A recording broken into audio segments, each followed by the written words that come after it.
Bonsoir.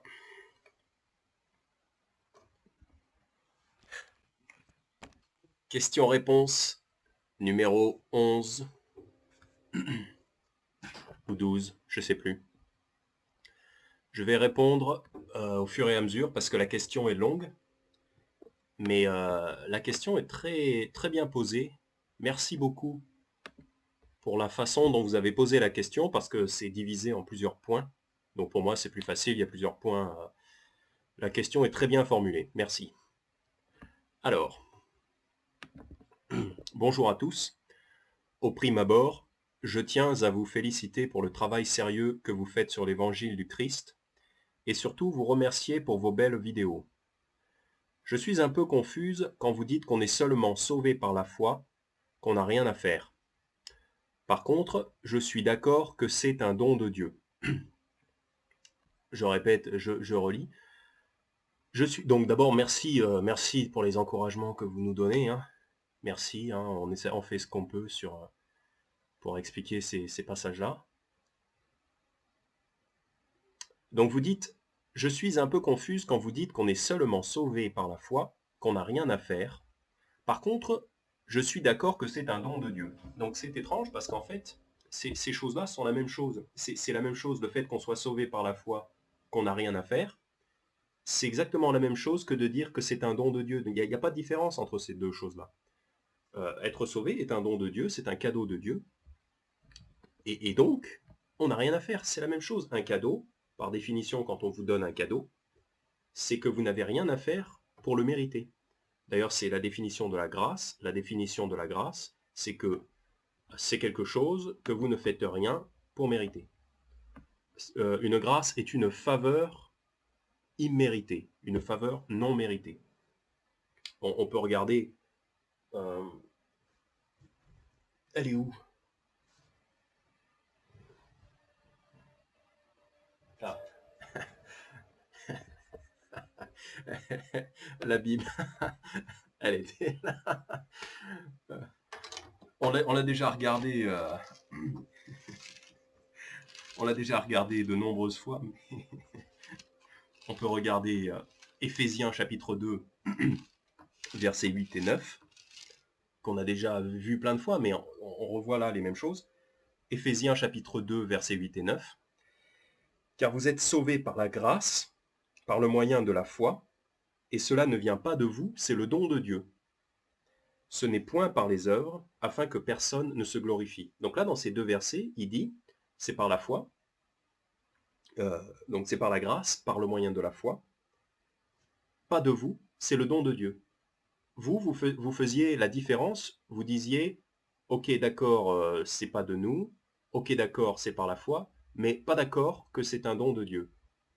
Alors qu'en fait, il donne ces quatre choses-là, et après il dit ce n'est pas par les œuvres, donc une cinquième façon de le dire, mais en fait il dit la même chose de 5 façons différentes.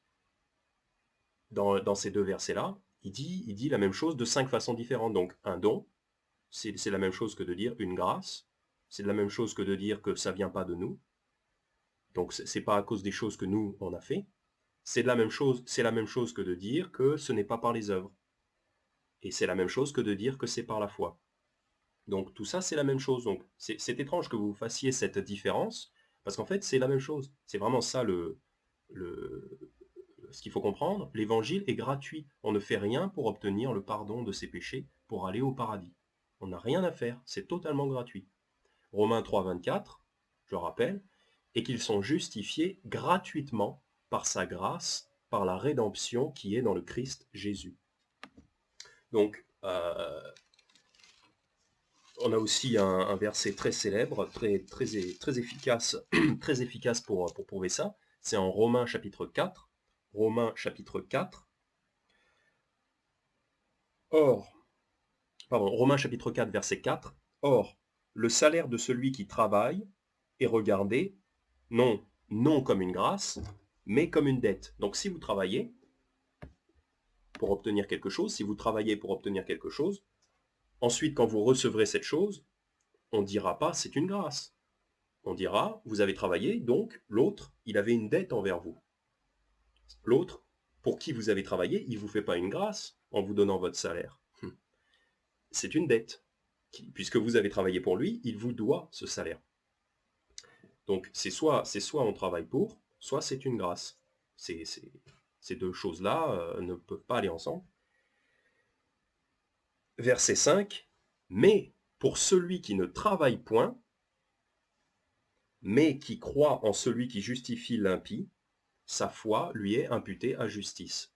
Donc là, on a quelqu'un qui ne travaille pas, ça ne vient pas de lui, ça ne dépend pas des choses qu'il fait, mais cette personne-là croit. Eh bien, sa foi lui est imputée à justice, tout simplement. Donc on lui donne la justice, on lui offre gratuitement la justice, non pas comme une dette, parce que cette personne-là n'a pas travaillé, mais comme un don gratuit, comme une grâce. Voilà. Il n'a rien fait pour le mériter, mais on lui a donné quand même. Et bien c'est ça. Il n'y a pas de différence entre le fait de dire que c'est un don de Dieu et le fait de dire qu'on ne fait rien pour l'obtenir. Ça veut dire la même chose, en fait. Ça veut dire la même chose. En Romains chapitre 11, verset 6, Romains chapitre 11, verset 6, or, si c'est par grâce, ce n'est plus par les œuvres, autrement la grâce ne serait plus une grâce. Au contraire, si c'est par les œuvres, ce n'est plus par la grâce, autrement les œuvres ne seraient plus des œuvres. Donc là, il vous dit, Romains chapitre 11, verset 6, il vous dit très simplement, quelque chose, et en particulier le salut, l'accès au paradis, quelque chose doit être soit une grâce, soit un don, soit quelque chose de gratuit, soit quelque chose pour quoi vous travaillez. C'est évident, soit c'est gratuit, soit vous payez. Voilà, ça peut pas être un mélange des deux. Et souvent les gens, malheureusement, les non-sauvés, ne comprennent pas, et mélangent les deux, ils ne comprennent pas ce que ça veut dire que la grâce, ils ne comprennent pas ce que c'est que de payer, ils ne comprennent pas ce que c'est que la gratuité du salut. Donc ils mélangent. Parce que voilà. Mais on peut pas mélanger. C'est soit vous recevez le salut comme une grâce, soit vous devez payer pour le salut. Mais on ne peut pas payer pour le salut. Donc il faut le recevoir comme une grâce. Quelque chose de gratuit pour lequel on n'a rien à faire. On ne peut rien faire pour, parce que c'est hors de notre portée, car tous ont péché et sont privés de la gloire de Dieu, donc c'est hors de notre portée. Et donc il faut le recevoir comme une grâce. C'est comme ça que ça marche. Donc c'est un don, on ne fait rien pour l'obtenir. Il n'y a pas de confusion, ces choses-là sont la même chose. Et pour vous définir qu'est-ce que c'est que la grâce, on peut comparer des versets.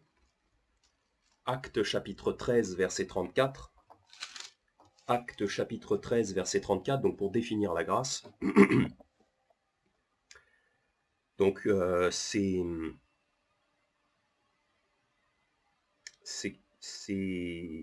Paul. Ouais, j'allais peut-être dire une bêtise. Non, c'est Paul. L'apôtre Paul en Actes 13, verset 34.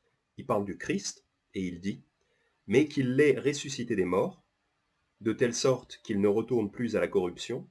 Il en a parlé ainsi. » Deux points, citation de l'Ancien Testament. « Je vous donnerai les grâces assurées de David. » Donc ça, c'est une citation de l'Ancien Testament. « Je vous donnerai les grâces assurées de David. » Ça veut dire qu'il va ressusciter le Christ. « Je vous donnerai les grâces assurées de David. » Et on peut aller voir d'où ça a été cité. Ça a été cité de Ésaïe 55. Ésaïe 55, verset 3. « Prêtez l'oreille et venez à moi, écoutez et votre âme vivra. Et je traiterai avec vous une alliance éternelle, donc une fois sauvé, toujours sauvé, parce que c'est une alliance éternelle. Et je traiterai avec vous une alliance éternelle selon les gratuités immuables données à David. » Donc c'est ça qui a été cité en Acte 13, verset 34, quand Paul dit, quand Paul cite donc, « Je vous donnerai les grâces assurées de David », et en Ésaïe 55, verset 3, il dit « Selon les gratuités immuables données à David ». Donc grâce, ils ont traduit du grec, ils l'ont traduit en grâce, de l'hébreu, ils l'ont traduit en gratuité, parce que en fait c'est la même chose, c'est exactement la même chose. Ces deux mots-là veulent dire la même chose. Donc grâce, ça veut dire gratuit. Ça veut dire quelque chose de gratuit, qu'on n'a donc rien fait pour mériter. Voilà. Je continue à lire la question. Donc il n'y a pas de confusion, hein, c'est la même chose, c'est un don de Dieu.